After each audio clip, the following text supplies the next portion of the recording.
नार्यस्तु पूज्यन्ते रमन्ते तत्र देवता। तो भारत एकमात्र ऐसा सांस्कृतिक देश जहाँ पर स्त्रियों की पूजा की जाती है, उन्हें सम्मान दिया जाता है। और इसी सम्मान के क्रम में ये आज से नवरात्रि प्रारंभ हो रही हैं। आप सभी को हिंदू नववर्ष की हार्दिक बधाई और शुभकामनाएं और हम सभी का सादर नमस्कार। तो ये चैत्र की जो प्रतिपदा है, आप सबको ये संवत्सर बहुत फले फूले, आप उन्नति करें, तरक्की करें। और आज चूँकि जो है नवरात्रि का पर्व है, मैम जी मेरे साथ जो मैडम हैं सबको इंट्रोड्यूस कराना चाहूँगी।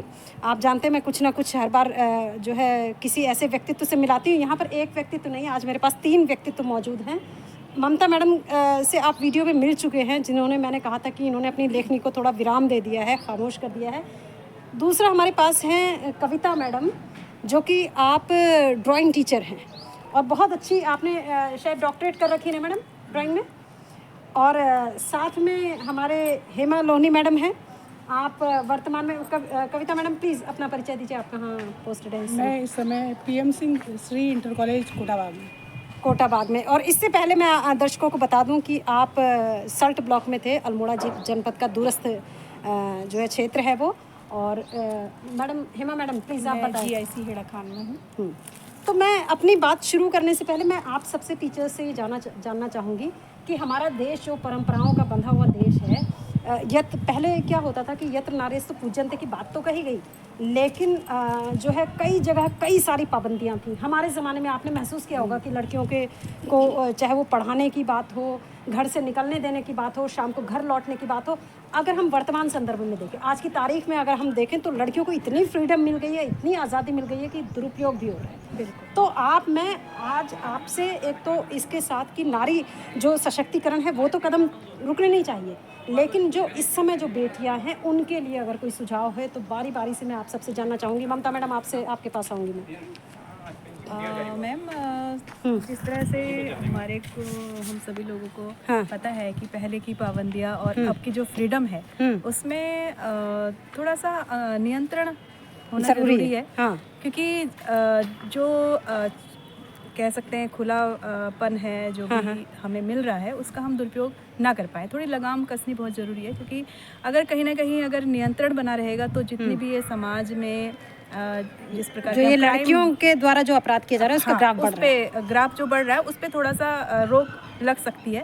और जो लड़कियों के खिलाफ भी जो क्राइम बढ़ रहा है निरंतर, वो भी हमारा रुक पाएगा। तो नियंत्रण यानी लगाम थोड़ी बहुत ज़रूरी है। अनुशासन जिसे हम दूसरी लैंग्वेज में कह सकते हैं, बहुत ज़रूरी है। कविता मैडम मैं आपके पास आती हूँ। आपको मैं एक जो है दमदार कद्दावर व्यक्तित्व कहती हूँ।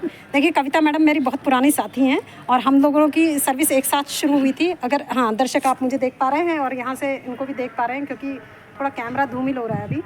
तो कविता मैडम ये बताइए कि आप कद्दावर व्यक्तित्व मैं आपको इसलिए कहती हूँ कि आप जो है बड़ी साफगोई से, बड़ी स्पष्टवादिता से, निर्भीकता से अपनी बात को रखती हैं किसी के सामने भी। और किसी भी चीज़ से मुझे ऐसा महसूस होता है कि आप डरती नहीं हैं। तो आपकी दबंगई को देख करके मैं आपको कद्दावर बोलती हूँ। आप बताएं कि जो लड़कियों को स्वतंत्रता दी गई है और इधर जो अपराधों में इजाफा हो रहा है, आप क्या कहना चाहेंगे इस संदर्भ में? मैं तो ये कहूँगी मैम कि थोड़ा सा कुछ नज़रिया भी बदले लोग अपना। थोड़ा सा ये कि थोड़ी लड़कियाँ भी सोचें कि हमारा दायरा कितना है, और उनको भी पता है। लड़कियाँ जानती तो हैं कि अपना मुझे इतने ऐसे रखना है और ऐसे रहना है, और ठीक है, अच्छी बात है, वो आगे बढ़ेंगी तो उनका विकास भी होना चाहिए। और लेकिन तो उसका दुरुपयोग जो किया जा रहा है, इसकी जड़ इसके कारण ये क्यों हो रहा होगा फिर आजकल? ये हो सकता है कि हमने जो है शायद मेरा अपना व्यक्तिगत कि जिस तरह से हम पहले बिल्कुल दबे संकुचे से थे ना, तो हम भी चाहते हैं कि हमारे मतलब बच्चों में या हमारी बेटियों में वो चीज़ ना आ पाए। वो और मतलब हम भी उनको आगे डेवलप करना चाहते हैं, बशर्ते उस चीज़ को वो लड़कियां या फिर कहीं तक हम हो सकता है हमारा ही गाइडेंस गलत रहा हो, जिसकी वजह से जो है वो लड़कियां या वो बच्चियां गलत जा रही हो, है ना। बिल्कुल। कई बार ऐसा भी होता है, हम जो है उन पे आरोप ब्लेम करते हैं, लेकिन उसका रीज़न उसका कारण हम भी हो सकते हैं। हमें अपने पे भी देखना चाहिए कि हम उनको क्या शिक्षा दे रहे हैं, हम उन्हें क्या सिखा रहे हैं और किस दिशा की ओर हम उन्हें ले जा रहे हैं। आप जो कह रहे हैं ना, मुझे भी इस बारे में ये नज़र आ रहा है कि हमारा जो सांस्कृतिक पतन हो रहा है, जो हम पाप पुण्य की परिभाषाएं खो गई हैं, लोग डर नहीं रहे हैं, बिल्कुल, है ना। वो जानते ही नहीं है, किसी भी चीज़ सिखा रहे हैं ना। बिल्कुल बिल्कुल। हम उसको जो है आधुनिकता की ओर तो ले जा रहे हैं, लेकिन हम ये नहीं सोच रहे कि हमारा जो बेस, हमारी जो जड़ है, वो भी हम छोड़ते जा रहे हैं। बिल्कुल, हम खुद छोड़ रहे हैं तो हमारे बच्चे छोड़ेंगे ही छोड़ेंगे। बिल्कुल बिल्कुल। तो आप एक महिला होने के नाते,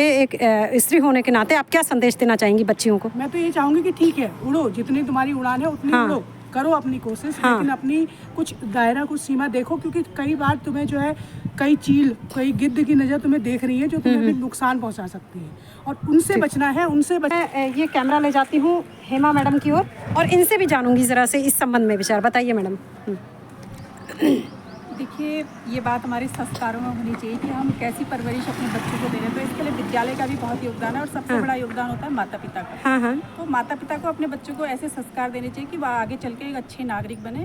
और हम लड़कियों की शिक्षा की बात तो करते हैं, लेकिन साथ ही साथ हमें लड़कों को भी ऐसे संस्कार देने चाहिए और ऐसी शिक्षा देनी चाहिए ताकि अपने घर के बाहर की महिलाओं का सम्मान करें। ये बहुत ज़रूरी बात है। तो जब तक ये बात हमारे संस्कारों में शामिल नहीं होगी तब तक मतलब इस चीज़ को हम जड़ से नहीं मिटा पाएंगे। लेकिन एक चीज़ और है, मैं आप सबसे जानना चाहूँगी कि अभी आपने एक बहुत जो है विभत्स केस के बारे में सुना होगा, बहुत मुस्कान वाला केस जो आजकल बहुत चर्चा में है। तो क्या इसकी जड़ में क्या कारण है कि लड़कियाँ मतलब इतना घृणित अपराध कर रही हैं इस तरीके से कि उनके अंदर मानवता जैसी चीज़ नहीं रह गई है? क्या लगता है कि हम फ्रीडम की बात कर रहे हैं, हम पंख खोल के उड़ने की बात हम कर रहे हैं, लेकिन यहाँ एक दलदल आना, ये क्या बात है? इसमें क्या कहेंगे? क्या कहा जा सकता है मैम? वो तो अपनी अपनी मानसिकता से कहते हैं, मानसिकता निर्भर करता है मैडम, क्योंकि जरूरी नहीं है कि माँ बाप हमेशा नहीं, माँ बाप तो खैर वहाँ वो तो माँ बाप तो कहीं रहते हैं। जैसे हम कहते हैं ना कि हाँ, माँ बाप को भी अच्छी एजुकेशन देनी चाहिए। बहुत से बच्चे ऐसे हैं जिनके घर का माहौल बहुत अच्छा है, परिवेश अच्छा है, माँ बाप के संस्कार भी अच्छे हैं, उसके बाद भी ये बच्चा अपराध कर रहा है या गलत लाइन पे जा रहा है। तो ये कहीं ना कहीं बच्चे की खुद की मानसिकता भी है। मैं जो इसमें का निर्णय नहीं ले मैं जो इसमें मूल कारण समझ रही हूँ ना मैडम, एक मूल कारण कि पश्चिमी ये जो सभ्यता भोग की जो घुस आई है ना, भोगवादी सभ्यता कि हम केवल अपना, मेरे स्वार्थ, मेरा आनंद, मेरी खुशी, वहीं तक सीमित रहे, बस त्याग सब भूल चुके हैं। हाँ, समर्पण भूल गए हैं। हाँ। ये सारी चीजों को छोड़ते हुए आगे जो है शायद वही कह रहे ना, हम अधिकारों का हनन भी हो रहा है। वही बात है। तो देखिए दर्शकों, हमको कुल मिलाकर सारी बात का निचोड़ ये है कि बेटियों को जो है आज़ादी मिलनी चाहिए, पढ़ने की आज़ादी, अभिव्यक्ति की आज़ादी, है ना, सब चीज़, लेकिन उनमें मानवीय मूल्यों का विकास होना बहुत ज़रूरी है।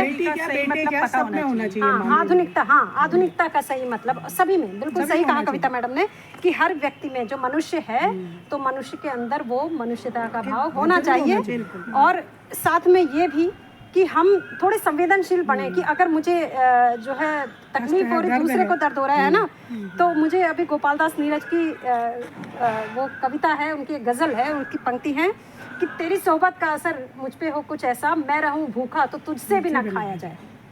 तो ऐसा सोहबत का असर, हम ऐसी संगति रहें, ऐसा अच्छा वो करें कि दूसरे के दर्द को महसूस कर सके। तो आज नवरात्रि है, माता का स्मरण करते हुए ज़िंदगी हमारी सही मानवीय मूल्यों की ओर जाए और निरंतर उन्नति के नए आयाम प्राप्त करे। इसके साथ आप लोगों को बहुत बहुत धन्यवाद, आभार, और सभी को हमारा नमस्कार। हाँ, बहुत बहुत शुभकामनाएं।